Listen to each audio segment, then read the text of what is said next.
Kita mulai pertemuan ke-6 ya, pertemuan ke-6 di mana materinya adalah, pemodelan data ya. Kalau sebelumnya adalah pemodelan proses ya, sekarang pemodelan data atau data modeling.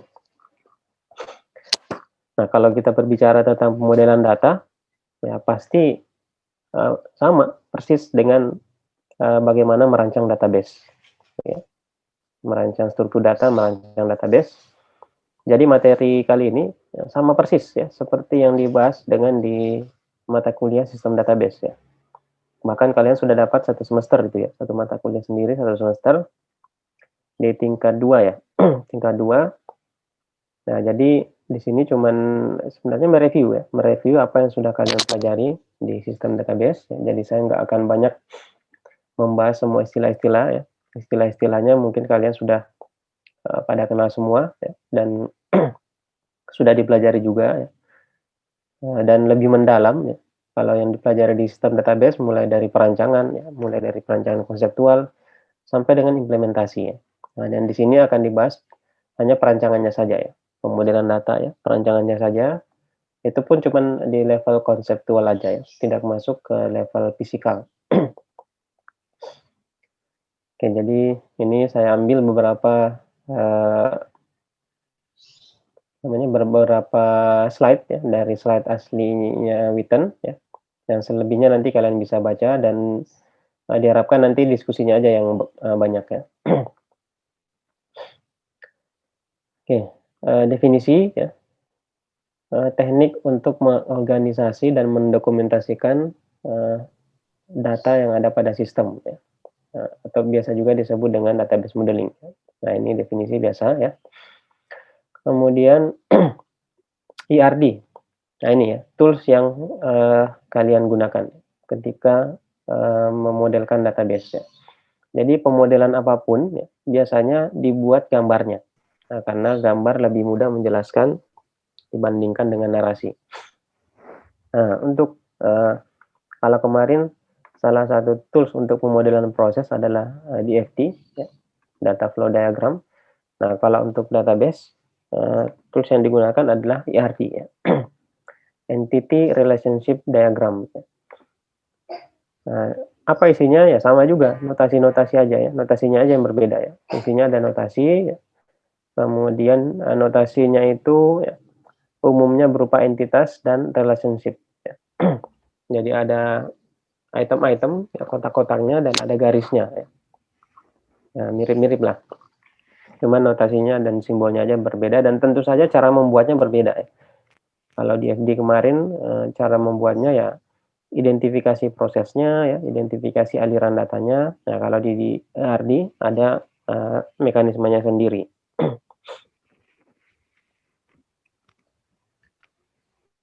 Oke, langsung saja apa saja notasi yang ada di IRD. Yang pertama adalah entitas ya. Oke, jadi notasi utamanya adalah entitas. Apa itu entitas? Bisa orang ya, orang ya seperti pegawai dan lain-lain ya.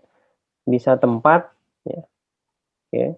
Kemudian bisa objek ya, benda-benda tertentu. Kemudian bisa event ya, kegiatan ya, kejadian ya, atau konsep ya, konsep tentang apa yang perlu untuk ditangkap ya dan disimpan. Tuh. Ya, jadi kalau konsep berarti tidak berwujud, gitu ya. Tidak ada wujud fisiknya. Dinamakan atau diberi nama, entitasnya diberi nama dengan singular noun. Ya. Nah, jadi ya kalau bahasa Inggris kan ada apa singular sama apa namanya yang jamaknya yang pakai s ya, pakai yang versi singularnya. Gitu ya. Nah, kalau di bahasa Indonesia sih nggak ada masalah ya, karena nggak ada bentuk jamaknya. Contohnya orang ya ada apa namanya agensi itu apa ya, pegawai pemerintahan ya, kontraktor ya, ini intinya yang diwakili oleh apa contoh entitas yang bentuknya adalah manusia atau orang ya. Kemudian tempat ya, ada ruangan ya, gedung dan lain-lain ya, objek, buku ya, ini benda mati. Event, nah ini juga ya, event, application ya, misalnya pengajuan, kemudian, apa, award, apa namanya, penghargaan ya, kemudian cancellation, pembatalan. Jadi diambil katanya, kata bendanya ya, singular noun-nya. Kalau ini kan berasal dari kata batal ya, kata kerja atau membatalkan ya, diambil, diubah sehingga katanya menjadi singular noun ya, pembatalan ya. Pembatalan, kemudian penerbangan ya, jadi semuanya sudah dalam bentuk kata bendanya. Kemudian konsep juga ini yang tidak ada fisiknya ya, account ya. Nah, misalnya, di bank ya, itu ada akunnya itu berbeda dengan nasabahnya gitu ya. Nasabah ada wujudnya, person ya, ada orangnya. Tapi kalau account-nya itu adalah, disebutnya konsep. Misalnya mata kuliah, course ya. Course itu juga tidak ada wujudnya. Mata kuliah nggak ada wujudnya ya, tetapi itu ada konsepnya. Oke, ini entitas, kemudian ada atributnya ya. Nah, ini juga mungkin lebih detail di pelajaran sistem database ya. Nah, atribut ini, jadi properties atau karakteristik yang bisa mendeskripsikan, entitas tersebut pada sistem yang akan dibangun. Jadi diambil saja, eee, properties yang memang bisa mencirikan ya. Nah, karena di sini ada karakteristik bisa mencirikan entitas tersebut pada sistem yang dibangun ya. Tidak perlu diambil, properties yang tidak diperlukan. Oke, misalnya kalian membangun sistem informasi perpustakaan, kemudian di sana ada entitas mahasiswa ya. Nah, atribut mahasiswa kan banyak ya. Ya, kalau misalnya dari penerimaan mahasiswa baru itu banyak sekali ya. Ada nilai, misalnya nilai rapor SMA ya, nilai rapor matematika SMA gitu ya. Kemudian alamat orang tua. Nah, kembali lagi ke sistem, apakah itu diperlukan? Gitu. Nah, kalau nggak diperlukan untuk sistem, sistem informasi perpustakaan, yang nggak usah dimasukkan, masukkan sebagai atribut. Nah, jadi di sini memang disebutkan yang mencirikan entitas tersebut ya, tapi untuk sistem yang dibangun. Ya. Jangan semuanya dimasukkan. Kemudian ada compound atribut, ya, atribut yang terdiri dari atribut-atribut lainnya. Ini, misalnya alamat, ya. Kemudian nama, ini kalau yang apa di luar negeri ada last name, first name, dan seterusnya. Ya. Kemudian nomor telepon. Ini. Nah, namun yang perlu ingat, ini kan kita merancang database levelnya konseptual, gitu ya. Dan kalian sudah belajar sampai dengan implementasi. Ya. Nah, seperti di prinsip sistem analis, ya, ketika merancang level atas itu jangan berpikir tentang implementasinya, ya. Justru malah mengganggu ya, karena kalian sudah belajar sampai implementasi, sudah tahu yang namanya varchar, ya, sudah tahu yang namanya string, ya. Kemudian sudah tahu yang namanya primary key, foreign key. Ketika merancang ini bisa saja pikirannya tuh terganggu dengan itu, gitu ya. Nah, misalnya, oh ini harus dipisah kolomnya nih ya, name, last name ya. Nah, jadi langsung bikin last name, first name, yang nggak bikin name-nya gitu ya, bukan sebagai compound atribut. Nah, jadi itu perlu dihindari ketika merancang di level konseptual, hapus dulu pikirannya tentang implementasi, ya, tentang yang teknis ya, hapus dulu pikirannya tentang itu, tapi kembali ke dunia nyatanya, gitu ya. Lihat aja apa yang ada di perpustakaan misalnya, oh di sana ada mahasiswa, oke, ada student ya. Kemudian mahasiswa itu apa sih yang dimiliki atributnya? Oh, dia ada namanya. Tuh. Kemudian ada alamatnya ya. Kemudian berdasarkan data yang ada, misalnya di logbook kunjungan perpustakaan, oh alamatnya di sini mereka mengisi kota itu ya. Jadi lebih melihat ke dunia atasnya, dunia nyatanya dibandingkan dengan level implementasinya ya. Jangan sampai pikirannya terganggu, oh kayaknya ini harus kolom, name ya, varchar nih. Oh, sepertinya harus ada kolom kota ya, alamat kota, alamat provinsi gitu. Jadinya di sini seperti, rancangan physical database gitu, bukan rancangan konseptual. Ya, padahal kita ingin mengakomodir apa yang ada di dunia nyatanya ya.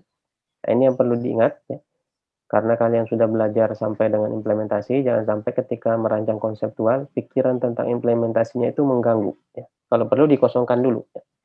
Dihapus dulu ingatan tentang implementasi, tapi sekarang lihat apa yang ada di dunia nyatanya gitu ya. Jadi top down ya, pikirannya top down, bukan bottom up. Ini kemudian cardinality, sebelum ini sebenarnya ada relationship saya lewati ya. Kalian bisa baca sendiri, nanti slide-nya juga saya share. Oke, jadi cardinality ini susah dibahasa Indonesia-kan ya. Tahu apa bahasa Indonesia cardinality ya. Nah, jadi minimum dan maksimum number of occurrence. Jadi kejadian. Ya, jadi kejadian minimum dan maksimum. Nah, kemudian di sini disebutkan karena semua relationship itu bidirectional, dua arah ya. Nah, jadi setiap relationship, setiap hubungan itu pasti dua arah. Nggak mungkin satu arah. Kalau satu arah ya bertepuk sebelah tangan. Ya, jadi semua hubungan relationship ini pasti dua arah. Ya. Kemudian jadi bisa di arah ke sini bisa diberi penjelasan, arah ke sini pun bisa diberi penjelasannya. Nah, sebagai contoh, ini ada mahasiswa dengan kurikulum ya. Nah, kurikulum di sini ini agak berbeda dengan STS. Kalau STS kan kurikulumnya satu gitu ya. Paket kalian diberi kurikulum, daftar mata kuliahnya sudah lengkap ya. Nah, kalau di kampus lain ya, itu kurikulumnya misalnya kurikulum data mining. Ada mata kuliah wajib yang perlu diambil untuk data mining ya. Kurikulum sistem informasi, ada mata kuliahnya untuk kurikulum sistem informasi ya. Kurikulum data science, ada mata kuliah untuk data science. Nah, mirip sebenarnya, ada agak mirip juga kalian ada data science dan sistem informasi ya, seperti itu yang dimaksud kurikulum gitu ya. Tapi kalau di kampus lain itu lebih kecil skopnya, orang bisa mengambil beberapa kurikulum. Kalau kalian sudah harus milih gitu ya. Nah, di sini kalau arahnya ke sana berarti misalnya ini kurikulum student is enrolled in kurikulum, jadi didaftarkan pada kurikulum tertentu ya. Nah, ini kalau kita baca dari kiri ke kanan ya. Student didaftarkan pada kurikulum. Kalau dibaca dari kanan ke kiri, kurikulum dipelajari oleh student tuh ya. Nah, jadi pasti dua arah. Pasti dua arah. Bidirectional ya. Nah, bagaimana dengan cardinality-nya? Ya, tinggal kita lihat satu-satu ya. Nih. Ya, student mengambil kurikulum ya. Berapa minimum ya kejadian kurikulum yang diambil oleh mahasiswa ya. Boleh nggak mahasiswa mengambil 0 kurikulum? Ya nggak boleh, bukan mahasiswa jadinya ya. Nggak kuliah jadinya kalau 0 kurikulum diambil ya. Ya, jadi di sini 1 ya, minimum 1 ya. Oke, jadi 1 mahasiswa minimum mengambil 1 kurikulum ya. Maksimumnya mini ya, banyak di sini ya. Jadi bisa mengambil lebih dari 1 kurikulum. Nah, sekarang dibalik ya, relationship arah ke kiri ya. 1 kurikulum diambil oleh berapa mahasiswa? Minimumnya. Apakah ada kurikulum yang boleh tidak diambil? Ya bisa saja ya, siapa tahu kurikulum itu nggak ada mahasiswa yang milih. Ya, jadi 0. Kemudian berapa maksimalnya? Nah, maksimalnya berarti banyak ya, banyak mahasiswa yang bisa memilih 1 kurikulum tersebut. Nah, ini adalah cardinality-nya ya, cardinality dari relationship ya. Nah, ini review aja ya, kalian sudah pelajari lebih detail di sistem database ya. Ya, notasinya apa saja? Nah, ini ada exactly one ya, jadi satu, simbolnya di sini notasinya yang standar ada 2 macam ya, 1 atau 11. Nah, kemudian 0 or 1, 0 atau 1. Nah, ini aja cardinality yang ada di apa namanya? IRD. Oke, selanjutnya ini lagi yang saya ambil adalah non-identifying relationship ya. Dan lawannya adalah identifying relationship. Oke. Di sini ditulisnya atribut not share ya. Kemudian entitasnya disebut strong entity. Ini untuk non-identifying relationship ya. Jadi kalau di bahasa Indonesia kan hubungan yang tidak apa itu non-identifying ya. Yang tidak menentukan identitasnya ya. Oke. Ya, jadi ada 2 entitas ya.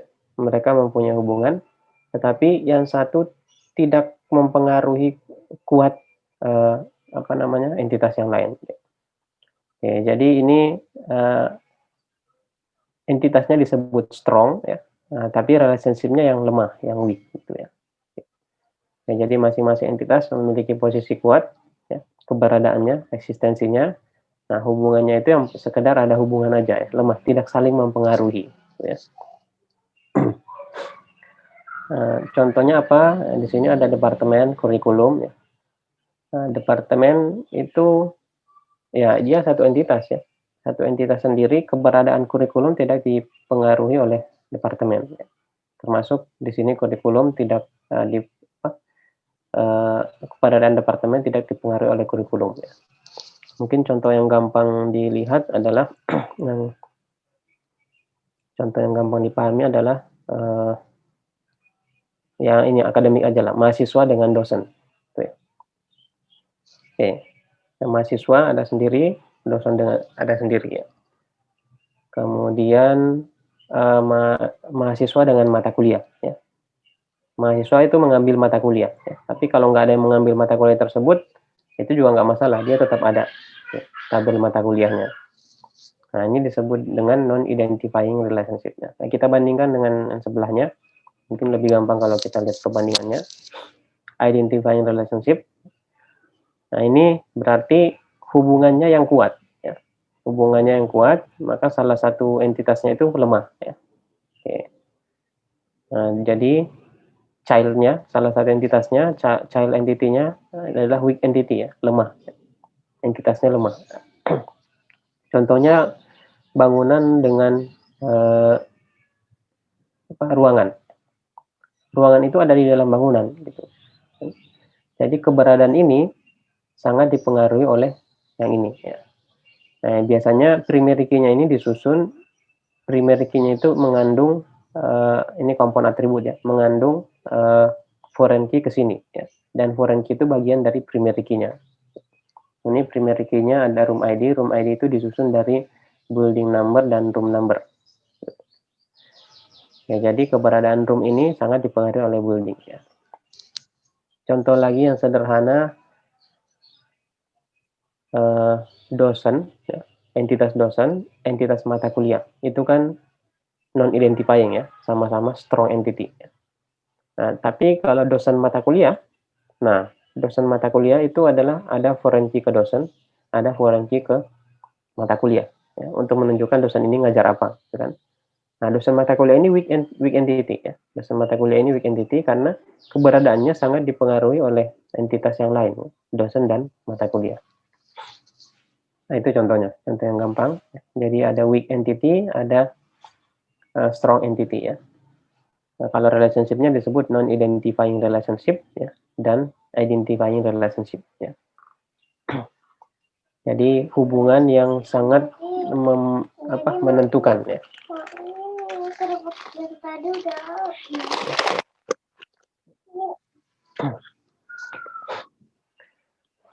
Oke ya. Nah, ini contoh lain lagi ya, ada penumpang, kemudian ada penerbangan, kemudian ada sheet assignment, ya. Kayak ini mirip seperti tadi, kalau tadi saya contohkan ini, dosen mata kuliah, ini adalah dosen mata kuliah ya. Nah, kalau ini adalah contoh yang lain ya. Jadi di sana ada, non-identifying relationship ya, kemudian ada identifying, relationship ya. Oke, ya jadi cukup itu yang saya ambil dari Witten ya. Materi lainnya terkait dengan sistem database ya. Di sana ada primary key ya, ada foreign key, bagaimana menentukannya, ya itu tidak saya ambil di sini ya. Kemudian ada normal form ya, first normal form, second normal form ya, sampai third normal form dan seterusnya itu juga tidak saya ambil. Coba dibaca dulu ya, nanti kita perbanyak aja waktu untuk, diskusinya ya. Karena ini database modeling sama persis ya materinya dengan, sistem database ya. Dan cukup di level konseptualnya ya, tidak sampai varchar, kemudian ada boolean, tidak sampai ke situ ya. Cukup, rancangan level konseptualnya ya.